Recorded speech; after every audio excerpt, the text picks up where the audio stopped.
እፎይ ያለች ነፍስ።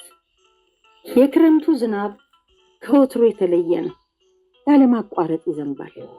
በላስቲክ በተሸፈነችው ደሳሳ ቤቴ ውስጥ ገደም ብዬ ገርበብ ባለው በር አሻግሬ ወደ ውጭ እመለከታለሁ። በእያንዳንዱ የዝናብ ጠብታ ውስጥ ህይወት ይታየኛል። በክረምት ወቅት መሬቱ ውሃ ይጠግባል፣ ይረሰርሳል፣ እጽዋት ይበቅላሉ። የሰውና የእንስሳት የመኖር መሰረት የሆነውን ምግብ ምድር ታበቅላለች፣ ሰጣለች፣ ህይወት ይቀጥላል። የኔ ሀሳብ ግን ክረምቱን ተሻግሮ የሚመጣውን አዲሱን የትምህርት ዘመን ናፍቋል። ናፍቆት፣ እልህ፣ ቁጭት፣ እረፍት ነስቶኛል። ምክንያት እየፈለግሽ አልቅሽ አልቅሽ ይለኛል። ሆድ ብሶኛል። የልጆቼ ነገር ያስጨንቀኛል። 3 ልጆች አሉ። የማስተማር የማሳደግ አቅም አይደለም ዛሬም በልተን ማደር ጭንቅ ሆኖብናል። ከንጦጦ ተራራ ግርጌ በሚገኘው ጫካ ውስጥ ከሰውም ከአውሬም ታግዬ ወድቄ ቆስዬ ለቅሜ በማመጣውና በምሸጠው እንጨት ላይ የተመሰረተ ህይወት እንዴት ነገ ይናፍቀዋል እልና በፍጹም እላለሁ። እኔ ጠያቂ እኔው መላሹ ነኝ። ነገ ሌላ ቀን ነው። ወይንም ደስታ ወይ ሀዘን ወይ ማግኘት ወይ ማጣት የራሱን እድል ወይም ተስፋ ይዞ የሚመጣ ከፊታችን አለ የማይደረስበት ቀን ነው ነገ እላለሁ። ዘንድሮ ክረምቱ በርትቷል። እንጨት መልቀም አልቻልኩም። ለዚህ ነው በቀን ገደም ብዬ በሀሳብ የምኳትነው። ልጆች ደጅ እየተጫወቱ ድምጻቸው ይሰማኛል። ልጅነት ግን እንዴት ጥሩ ነው! ስለምንም የማታስብበት የማትጨነቅበት የራስ ዓለም ልጅነት ደስ ይላል። 3 መሆናቸውን ሳስብ ደግሞ ይበልጥ ያስደስተኛል። መጽናኛዎቼ፣ ጓደኞቼ፣ ባለቤቴ ከሞተ በኋላ ያሉኝ ወገኖቼ እነሱ ናቸው። የሚያሳዝነኝ የትምህርታቸውን ነገር ሳስብ ነውና አምናንም ቋጠረው ምሳ በማጣት የተረበው ትምህርት ቤት ውስጥ ወደቁ ተብዬ የተጠራሁባቸውን እነዚያን ቀናት በተቀደደ ዩኒፎርም እያፈሩ የሄዱባቸው መራራ ቀናት ማስታወስ አልፈልግም።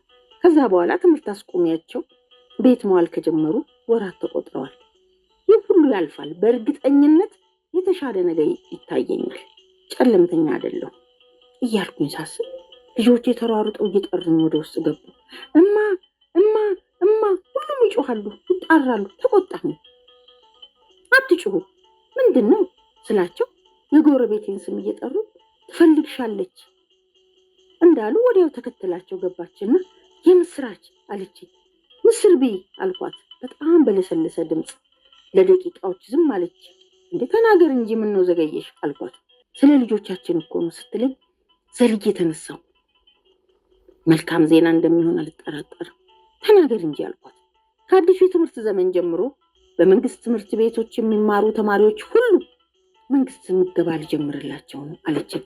በነፃ አልኳት። አዎ በነፃ ቁርስና ምሳ እንዲሁም የመማሪያ ቁሳቁሶችና ዩኒፎርም ጭምር ይሰጣቸዋል። ካንቺ የሚጠበቀው አንድ ነገር ነው፣ ማስመዝገብና በየዕለቱ ንጽህናቸውን እየጠበቅሽ ወደ ትምህርት ቤት መላክ ነው አለችኝ። አለቀስኩ።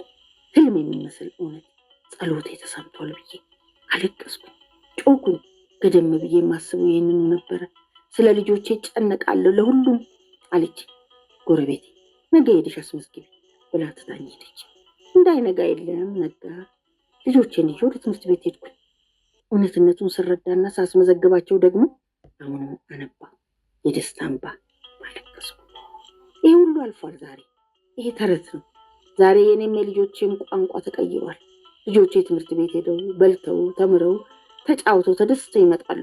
በጣም የሚገርመው እኔም በዚሁ የተማሪዎች ምገባ ማዕከል ውስጥ የስራ እድል ተሰጥቶኝ እየሰራው ደሞዝ እየተከፈለኝ ነው ያለሁት። ተስፋችን ለምልሟል። ብዙ ህልም ብዙ ምኞት አለን።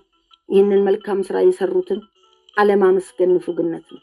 እኔ የማውቃቸውና ማላቃቸውን የአዲስ አበባ ወላጆች ሁሉ ወክዬ ለተደረገልን በጎ ስራ ሁሉ ለተዘራው መልካም ዘር ላለመለማችሁት ተስፋ ከጎዳና ላዳናችሁት ህፃን እናመሰግናለን። ሀገር ሰርታችኋልና ደስ ይበላችሁ።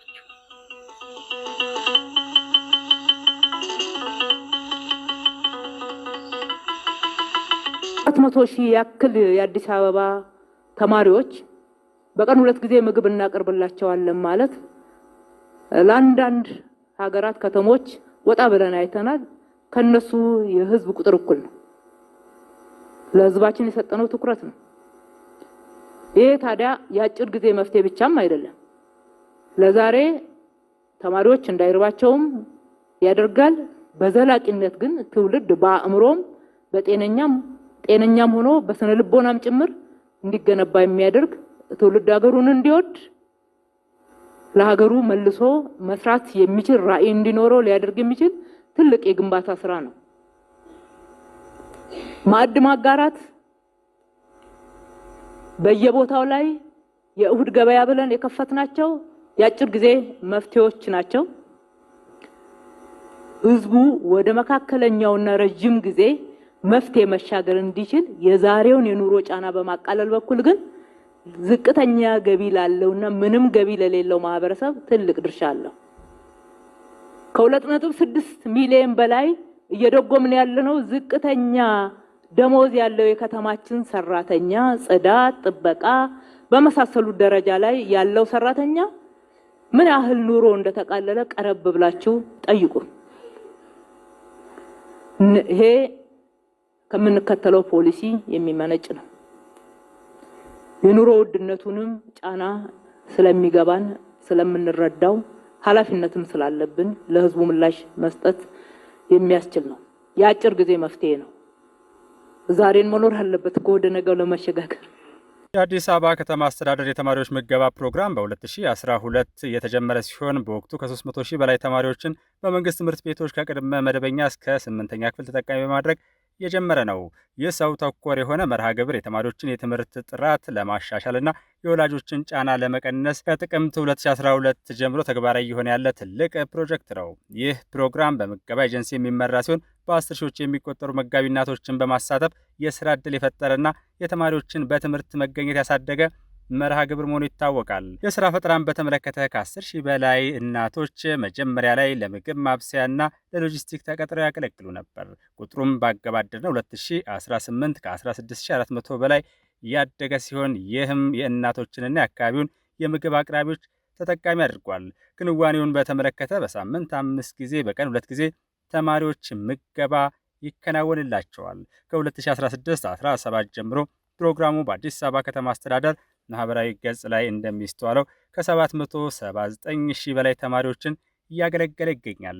ፕሮግራሙ እንደ ወሳኝ የማህበራዊ ደህንነት መረብ ሆኖ የሚያገለግል ሲሆን በቤተሰብ ላይ ያለውን የገንዘብ ጫና ይቀንሳል። እንዲሁም በአዲስ አበባ ትምህርት ቤቶች ውስጥ የበለጠ ፍትሐዊ የመማሪያ አካባቢን ይፈጥራል። ይህን በእውነተኛ ታሪክ ላይ የተመሰረተ ተሞክሮ አዘጋጅታ ያቀረበችልን የአዲስ ምንጭ የምንጊዜም ተባባሪዋ ገጣሚ ትዕግስት ከበደ የአዲስ አበባ ኮሚኒኬሽን ቢሮ ባልደረባ ስትሆን በታሪኩ ውስጥ ተሞክሮዋን ያጋራችውን እናት ማንነት መደበቃችንን በአክብሮት እንገልጻለን።